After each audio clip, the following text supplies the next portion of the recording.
آج میں 3 مسائل بیان کروں گا۔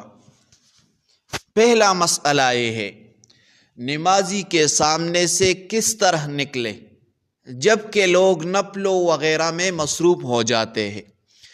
دوسرا مسئلہ یہ ہے نمازی کے آگے منہ کر کے کھڑا ہونا۔ تیسرا مسئلہ یہ ہے کیا سجدہ کی حالت میں نمازی کے سامنے سے گزرنا جائز ہے۔ یہ 3 مسائل ہے، یہ 3 مسائل سن لیں۔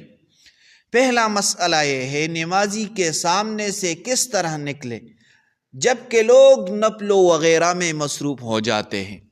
تو جواب یہ ہے نمازی کے آگے سے گزرنے کی ضرورت نہیں۔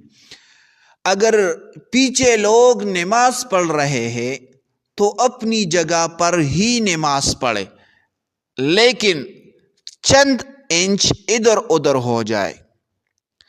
دوسرا مسئلہ یہ ہے نمازی کے آگے منہ کر کے کھڑا ہونا۔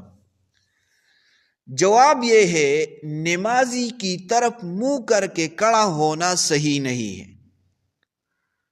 اگر کوئی شخص نمازی کے بالکل سامنے بیٹھا ہو اور وہ اٹھ کر جا سکتا ہے، اس کو نمازی کے آگے سے گزرنے کا گناہ نہیں ہوگا، اور اگر نمازی کے فارغ ہونے کا انتظار کرنا ہو تو اس کی طرف پش کر کے بیٹھ جائے۔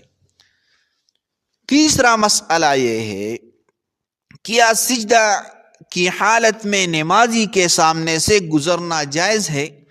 تو جواب یہ ہے جس طرح قیام کی حالت میں نمازی کے آگے سے گزرنا منع ہے، اسی طرح سجدے کی حالت میں بھی گزرنا منع ہے۔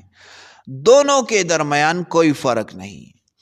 تو یہ 3 مسائل ہے، یہ 3 مسائل لوگوں تک پہنچائے، اور کیونکہ اکثر لوگ نمازی کے سامنے گزرتے ہیں اور ان لوگوں کو یہ پتہ نہیں ہے کہ اس گزرنے کا کوئی گناہ ہے یا نہیں ہے، تو اس کا بہت بڑا گناہ ہے، اس سے بچنا چاہیے۔